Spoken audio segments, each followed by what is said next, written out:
Welcome to Norse Benchwarmers Podcast. My name is Joshua Northcutt, and now the Norse Benchwarmers Podcast will be all about interviews. So we have a special guest joining us today, but along with me is the co-host Alex Perez, another co-host Ben Burdett, the director Andy Edwards, and our special guest Austin Elmore. You probably know him from Cincy 360 and may have been able to listen to his podcast, Ball Don't Lie. Austin, thank you for joining us.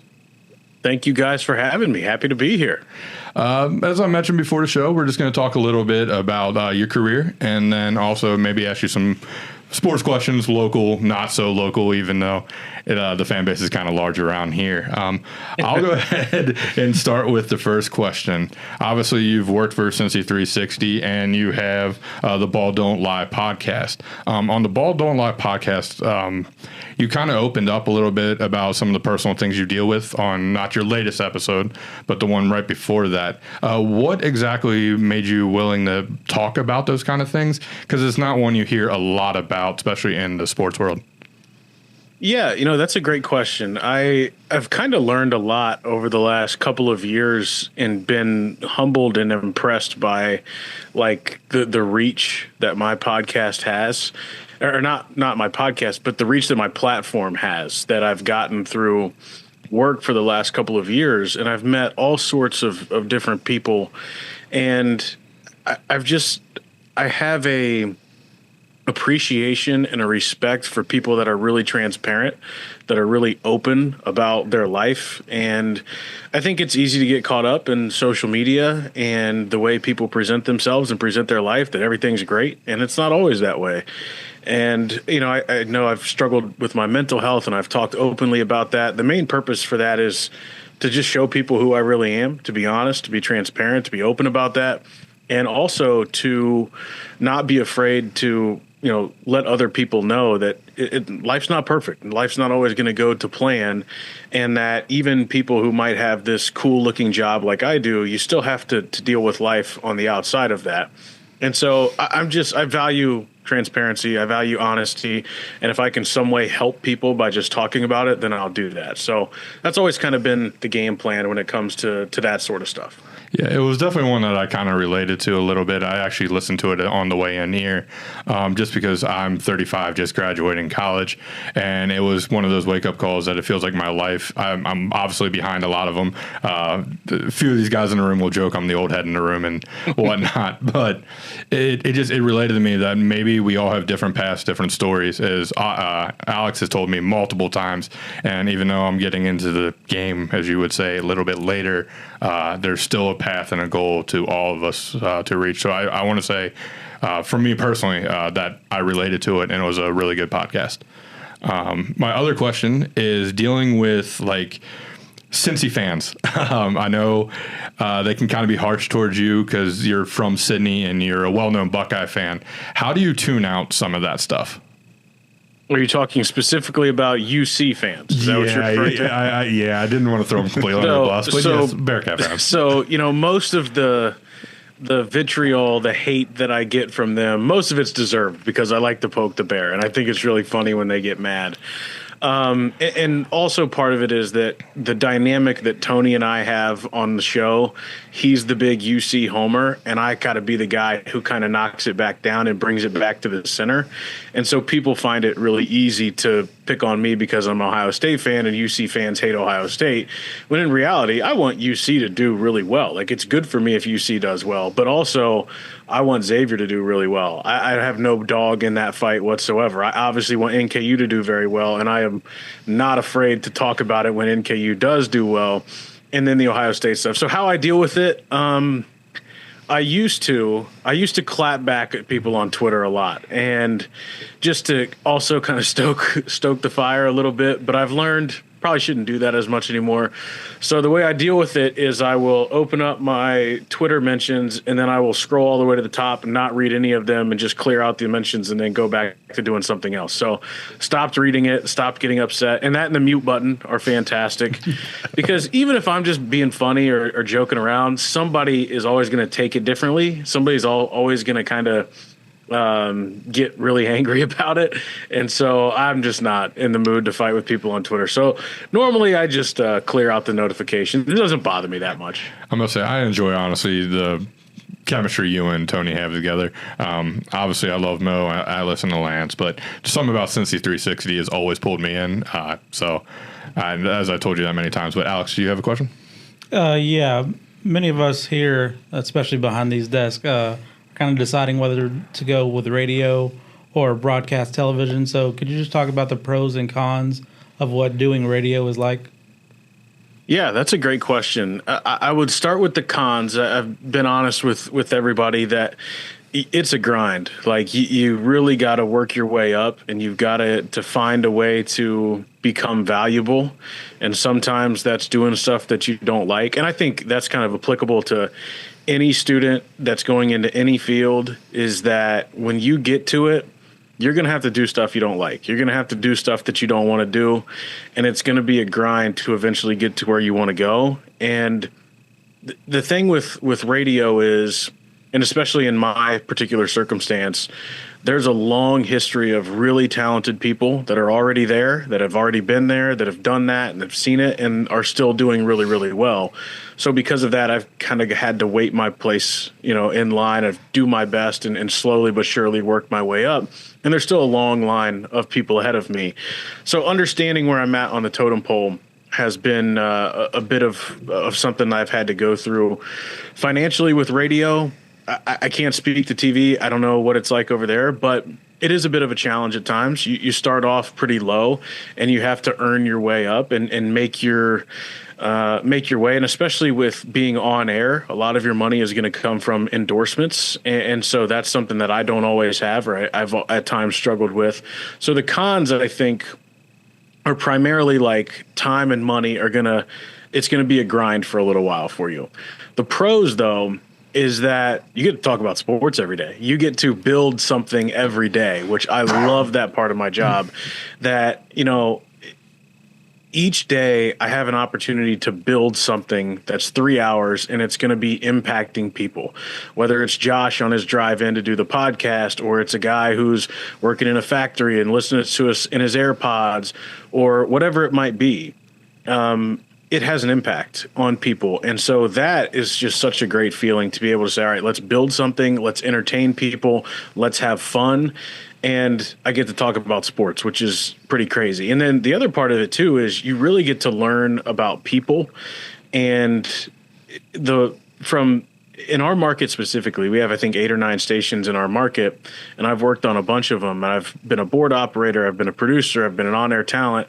You get to learn about so many different people that are in your listening audience and how they might consume the radio business. And so that, and being able to learn the different technical skills of a broadcast, to forge relationships with really, really cool people. I know you guys were interviewing Dan Horde, I think, recently. Being able to work with a guy like Dan Horde is a major, major pro, and learn from him. So I don't know if that answers your question. I hope it does. It's a mixed bag of pros and cons. But yeah, it's really fun, and it can be really rewarding. Very well said. That definitely answered the question. Ben, you got anything? Yeah, Austin, you've been able to get your foot in the door pretty early in your career. Starting back in 2018, you began as a producer and a board operator with iHeartMedia, and then into 2021, were you able to work your way up to a full-time position? So how were you able to do that? And then what advice would you give to someone who's trying to do the same thing? Yeah, so I started off, I had 2 jobs. I was working overnights and a day job, and it was miserable. But those overnights that I was working at iHeart, I was producing or board operating a show called America's Truckin' Network, which no longer exists, unfortunately, at least at the scale that it used to. And we would reach, so many different states, and it was 5 hours. And I learned so much about people, about the business, and I worked with this guy who was a real pro by the name of Steve Summers. And I got to watch how he would prepare. I got to watch how he would handle callers. I got to watch how he would go in and out of breaks. I got to learn kind of the business from him, and I got to do it in more of a relaxed setting in the overnight show. So seeing that and being able to learn that from someone was a big part of it. But it was a grind, and I would work the weekends, and I would try to do football games if I could, or I would try to do basketball games when I could. And when I would do that, or when I would get an opportunity to do sports, which sports is always what I wanted to do. When I would get a chance to do sports, I would come prepared. I would have, if I was doing sports talk with Lance McAllister or something, for example, early on, I didn't get those shifts very often, but I always make sure that I had for Lance a couple of ideas, or a stat that he might be able to use, or I might keep him informed of something that is going on that maybe he doesn't know about while the show is happening. So finding ways to create value as a producer, as a board operator, that make your colleagues respect you, that say, oh, this guy knows what he's doing. I understand what's going on here. So when you are able to create that sort of value, it makes people trust you. It makes people respect you, and it creates an opportunity or it creates more opportunities, is what I'm trying to say, for you to be given bigger assignments or more important duties or whatever it might be. And the biggest thing is just always to be prepared. And I think I did a really good job of that for a while. And then that led to hosts trusting me, my bosses trusting me, and so on, to being able to sneak onto the air a little bit and help out. Whenever they could, they would trust me to go on the air with them. And then from that point forward, I was just able to do my best and use my talent. And thankfully, my bosses noticed that. They gave me some opportunities. Yeah, just kind of being a sponge of information, rubbing elbows with the people around you, just trying to learn from them and, bring better value to yourself, like you mentioned. Mm-hmm. And so we talked about your journey and all the knowledge that you now have as a result. So if you could pick one piece of that knowledge that you wish you would have known before you started your whole career, what would that be? That's a good question. I think you stumped him. I think, actually, I was thinking about this recently. If I would give any advice to people, many of you in your shoes right now, some of you I know are graduated or about to graduate or whatever it was, I did not realize the amount of, in radio specifically, the importance of sales in business. I don't think I understood that as much. Being able to sell myself, to being able to sell my brand, and so on. So I don't know. I've been workshopping this take. I've been workshopping how to talk about this because I don't know. But like the importance of understanding the business side of radio. Like, yeah, it's really fun to be on the air. It's fun to produce shows and create content. Like, yeah, that's really exciting. But there's a business side to it. You have to be able to sell it. And I wish that I had a better understanding of that side of the business before I got here, because I kind of been learning it on the fly and learning it through my coworkers and other people who've been great. But I wish I would have had a better understanding of that side of the business beforehand. Yeah, Josh. All right. And then a question about the show. Talkbacks, obviously, it's probably one of the most popular things. How exactly did that come to fruition or creation? Do you know? Yes. So iHeart had created this feature on their app called the Talkback app, or the Talkback feature. And basically, you just leave a voice message to any show, any station, any time. And they were pushing it like, hey, we want you guys to try this, It wasn't just us specifically; it was all markets. Like, let's use this. I think it mainly was a way for like FM jocks and DJs to be able to get some listener participation without having to do phone calls all the time. I think that was the ultimate purpose. And so it was, I think, middle of the summer, probably right around this time, and it was bone dry in ideas. The Reds probably stunk. They were probably losing 100 games or something. And we were like, you know what, let's just try this app. And everybody who's listening, leave us your best impression, your impersonation of somebody. Let's see how it goes. And from that day forward, we have not missed a day of doing talkbacks. Like, it just caught fire, and it became this new fun part kind of in the middle of our show that kind of breaks the show up and makes us laugh. And the creativity that we've seen from our listeners or our talkbackers, and the fun that we've had, and the way we've been able to just make it a huge part of our show and our identity has been a blast. But yeah, it was luck. It was like, hey, let's just try this. And then it was more on our listeners more than anything else who've made the most out of it. I'm about to say that's, I think, what the show is most well known for outside, your crazy takes, but just the personalities. If you guys have never crazy heard takes it before, do I have crazy takes? crazy takes, and just even the, like you said, the personalities. So like everybody's little characters and stuff like that. Back up, crazy. What's a crazy take I've had? I don't think I've had anything crazy. I mean, you've told me for about 2005 days that Michigan was going to lose Ohio State, didn't you? I didn't say that. I've never said that. You never said Michigan was going to lose Ohio State? You guys are going to get stripped from that title because you cheated. There's an asterisk, but there's also a lot of different asterisks. So hey, they can't take away that feeling that I had that Monday night, so I don't care. You know what I mean, Fair enough. But no, not crazy. I wouldn't, maybe not crazy takes via you guys, but on the talkbacks there is some. I pride myself on having logical takes. And now sometimes that's crazy to some people, but yes, no, I hear what you're saying. That is very fair. I will say though, I think my favorite thing during the period, it was last year when you became a Miami Redhawk fan in football after Miami Redhawks upset the Bearcats. Yeah. Boy, oh boy, I actually kind of worried about you a little bit, Austin, and the outlandish Bearcat fans. The backstory on that is that Miami is very close to my heart. One of my best friends went there, and I spent a lot of weekends when I was at NKU up in Oxford having the time of my life, and so I loved it there.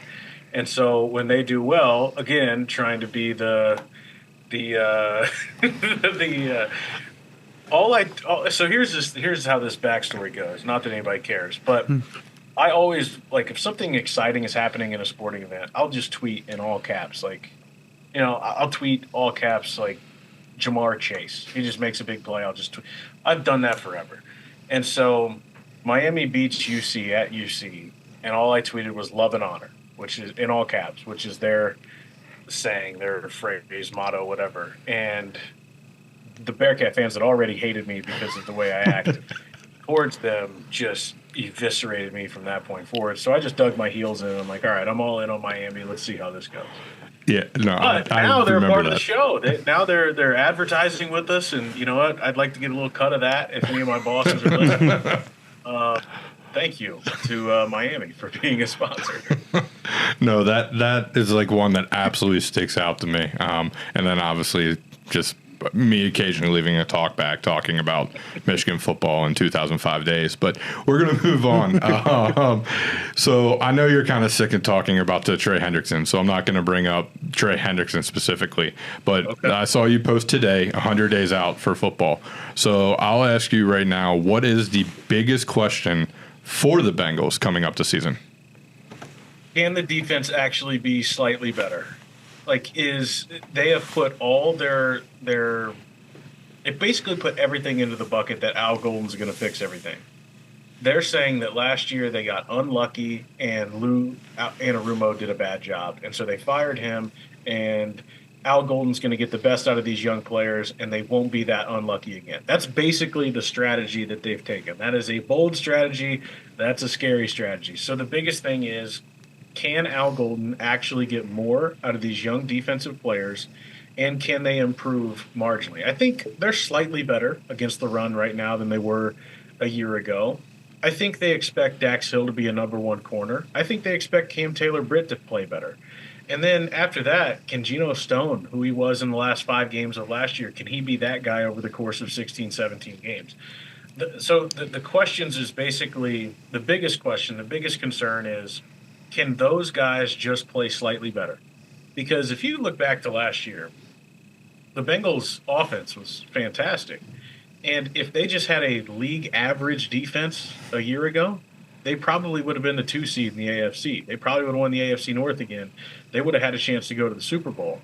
But that defense was so bad. It was especially bad on third down. It was especially bad on early downs that created short third downs. And even with the sack leader in Trey Hendrickson, they had nothing, really. And so that's the biggest thing. Can they be slightly better, marginally better? And if so, I think the Bengals believe that they'll be right back in the mix for that 1 seed, 2 seed in the AFC. I would agree. That's definitely it. Specifically, I know you kind of mentioned you're really sick of talking about Trey, but the DN position is big to me. Obviously, not having the deals done still with the rookie as of today. Is that correct? Last I saw. So over wordage or verbiage, I guess I should say. Kind of crazy for me to think that. So I just worry about the pass rush, that if it's Joseph Asai and Miles Murphy starting game one, how much pass rush is really going to be there? Yeah, that's fair. And I think it's also applicable, everything I said about Anarumo and Golden, I think is also applicable to the defensive line. They also fired their defensive line coach, Marion Hobby, and they hired a new one in Jerry Montgomery, who they expect to get more out of those young players.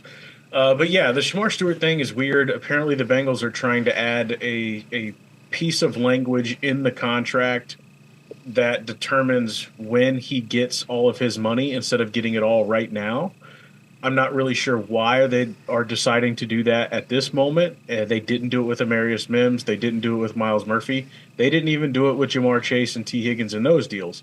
So I look at that and I think, okay, they're clearly trying to do something here. And Shamar Stewart and his agent are like, dude, we don't want this. We just do what you've always been doing. And so I don't know how that's going to end. I'm not all that concerned about it. I think there's 9 other first-round picks that have not yet been signed. There's contract disputes all across the league right now. So I'm not too worried about it. But overall, that position, yes, you're banking on significant improvement. And then changing the subject of sports, Chase Burns has been a wildfire down there in the minor leagues right now.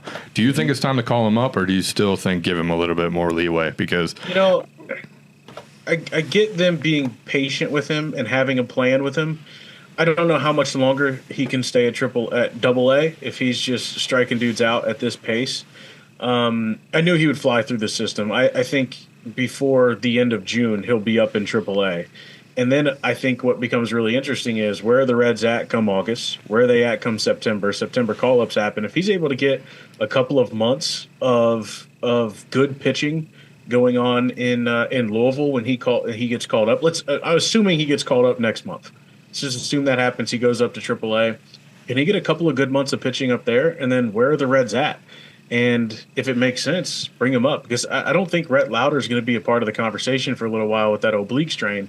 So to me, I think, yes, call him up to Louisville as soon as you can, see how he does in that environment and how that matches up with the big league club. I have no problem with rushing him through the system. The good thing is they don't really need him right now. Like, starting pitching has been solid, but if somebody were to go down, that could get scary. And that's where I was thinking, if somebody goes down specifically, no offense to Chase Petty, I've kind of gotten enough of that I would think I would like to see Burns get that spot start, even if it is just for a start in the rotation, because the kid looks like he has it. Before the season started, I had a buddy mention to me that he fully believes that he can be better than Paul Skeens. I know that is a very bold take, but when you take a guy number 2 overall, the Reds kind of have to believe it too. Yeah, I've heard that from people as well. People that I've talked to that believe he can be right there in that conversation. We had a chance to interview him. He came in studio with us during the Reds Caravan, and he was a very impressive young man. Just his size, the way he talked about baseball, his mentality, like you can tell he's got that it as you described it. So yeah, I wouldn't be surprised at all if we see him in a Reds uniform by the end of the year. All right, Alex, you have some questions? Yeah, I just have a few. The first is, I guess, another chance for you to poke the bear. Conference realignment recently hit UC, so I would ask, who do you feel has adjusted better to that realignment, the football team or men's basketball? I would say men's basketball has adjusted better to it. I think Wes Miller is like a hell of a recruiter. And I think from a branding standpoint and all the stuff that they've done, like, they look ready. They appear ready. And they just haven't been able to put it together on the floor. And so I think there was times last year where I just found myself wondering, what are they doing offensively? And I blame a lot of that on Wes. I don't think I'm alone in that. I think most people would blame it on Wes. It's one thing to be a really good recruiter. It's another thing to be able to make that all make sense on the floor. As far as football is concerned, I don't know that anybody expected the Big 12 to do what it did last year. I mean, a lot of the teams on the Bearcats schedule last year turned out being a lot better than expected. I mean, hell, Arizona State went to the college football playoff. And so it's really easy in football, I think, much easier to turn a program around quickly because of the transfer portal. And so because of that, I'm kind of bullish on Scott Satterfield. I don't really have a reason to be bullish on Scott Satterfield, but for some reason I believe in him. I think their defense is going to be slightly better this year, and you've got Brendan Sorsby back, another year in the system that'll maybe slow down a little bit for a quarterback. So moving forward, I think football has a better chance to deal with that better. But right now, I think basketball is in a better position because of the way they've handled the last couple of years. Gotcha. And moving over to your fandom of Ohio State, what's the key for your boys in football to repeat as champs? Get a quarterback. Nobody knows who the quarterback's going to be. Ryan Day won't tell anybody who the quarterback's going to be. Nobody seems to know. That's the biggest thing. Defense is still going to be nasty. You still have Jeremiah Smith on offense, so whoever the quarterback is, just throw the ball to him. And then Caleb Downs on defense. So I still think they have two of the four best players in college football on the field for them, one on each side of the ball. So that, and it scares me to death that Matt Patricia is the defensive coordinator for Ohio State. I'm not a Matt Patricia believer, but Jim Knowles left in the middle of the night like the Baltimore Colts or whatever they did back in the day, like the Browns moving to Baltimore. So I'm worried a little bit about the defense, but more than anything, quarterback, because Will Howard showed up. I didn't have like that high of expectations for Will Howard, but man, big moments. He was so accurate. He was so good. So if they can get anything in the realm of Will Howard, I like their odds. I really do. And then moving to basketball, I really enjoyed watching Buckeyes basketball last season. So what's the key to getting them from on the bubble to firmly in the mix? That dude, I have no idea. That program is lost. I have no idea where they're going. I have no idea what they're doing.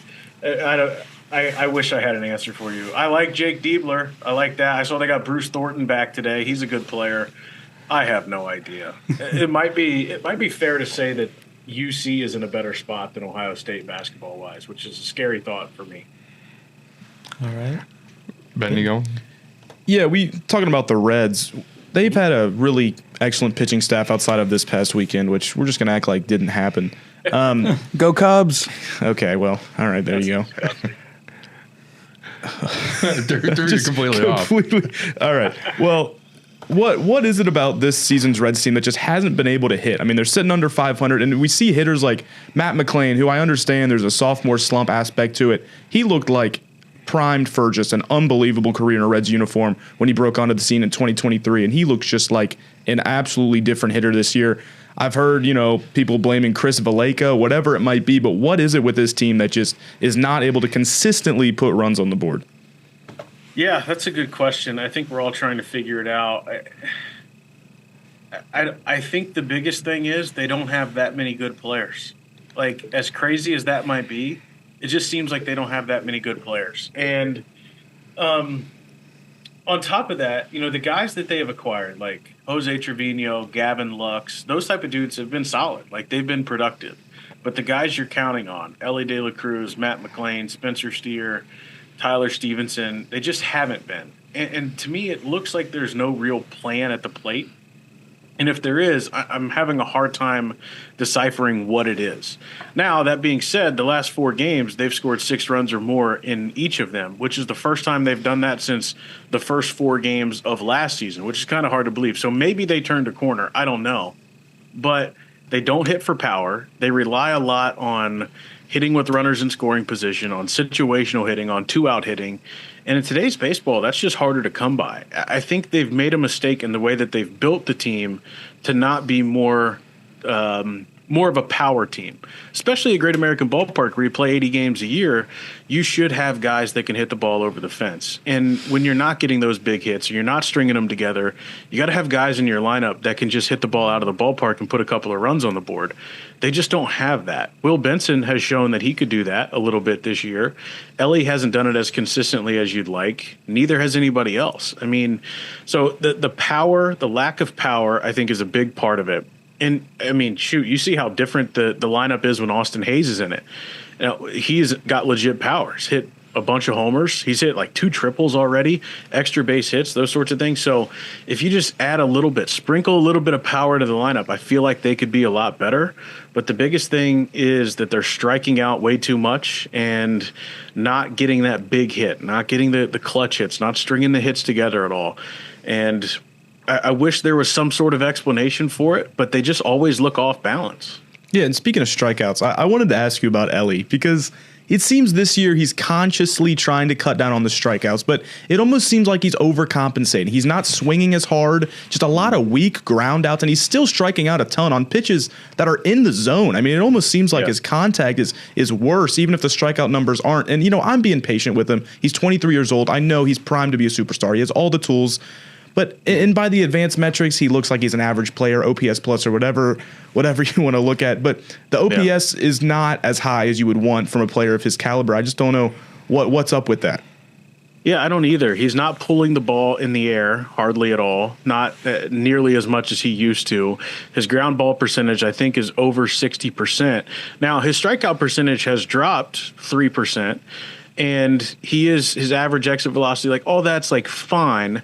But the other thing is his speed, his percentile in speed has dropped to the 90th percentile in Major League Baseball. His first couple of years, he was 99. So when he was putting the ball in play, he was causing chaos and beating out base hits and finding ways to get on base. And he just hasn't been doing that as much. I've got this theory that he might be a little bit banged up. He might be a little bit hurt. He might be playing through something. I don't know if that's true. But he's just been okay. Like he's just been a fine player. He's not been a great player.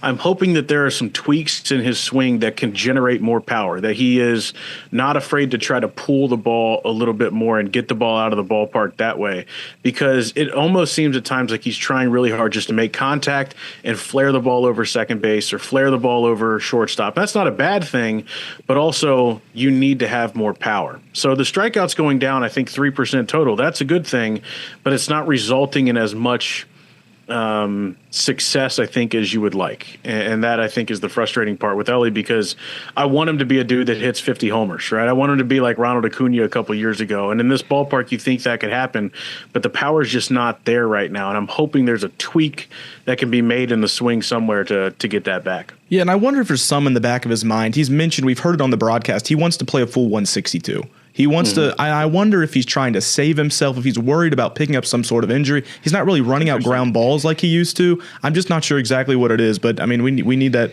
fearless, reckless 2023 Ellie back at some point.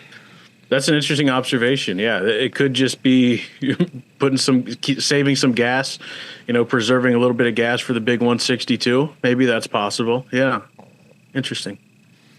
And then going back to football, today I believe it was Yoshi talked about how he wants to be kind of part of the duo of T and Jamar. Who do you think is more important for, I guess, the future success of the Bengals, Yoshi or Burton?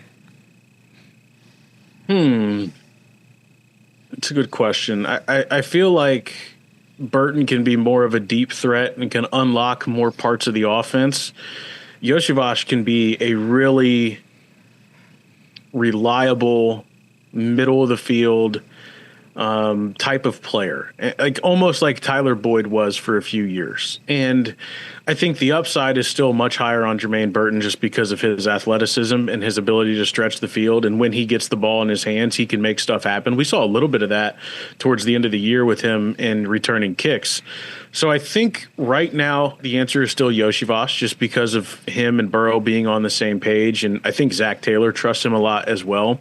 And so because right now I think it's going to be Yoshivas, but that can change, I think, really quickly. If Jermaine Burton comes to training camp with his head screwed on straight and is focused on football and loves football, that can change really, really quickly just because he's got a raw athleticism that Yoshi Vosh doesn't. And that ability to, create mismatches on the field can be very beneficial to the offense. But he's got to prove that he can do that on a day in, day out basis. And then last question. Since I don't believe anybody else, or we all ran through them, it goes back to kind of what we talked about. You mentioned you are able to interview quite a big names throughout the sports community. How do you handle that situation of maybe talking to one of your heroes? And has there been a hero conversation that you've talked to somebody that you looked up to, kind of like I did last week with Dan Hort? Yeah, it's funny. Like it's some of these like pinch myself type of moments when I'm talking to certain people. For me, it was Corey Dillon. Corey Dillon was my favorite Bengal growing up. I loved him. I have, jerseys. I've got pictures. I've collected his cards. Like he was the biggest thing ever to me as a young child. And I got to meet him once when I was working for the Bengals a few years ago. And then I got to interview him about him being inducted into the Ring of Honor last year. And it was just me on the interview.